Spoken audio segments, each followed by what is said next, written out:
This tutorial shows you how to add a new location so Windows can find it from any terminal. First, click the Start button. Type Environment Variables and open Edit the System Environment Variables. After that, click Environment Variables at the bottom. From there, under either User Variables or System Variables, click on Path. At this point, click Edit.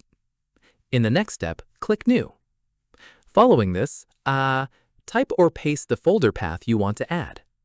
Once done, click OK to save it. From here, click OK again to close the remaining windows.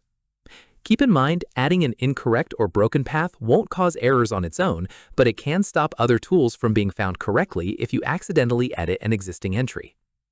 Finally, open Command Prompt and run your command to confirm the new path is now recognized. And that's it. If this guide helped you edit the path environment variable on Windows 11, give it a like, subscribe for more PC tutorials, and tap the bell icon for updates. See you in the next one.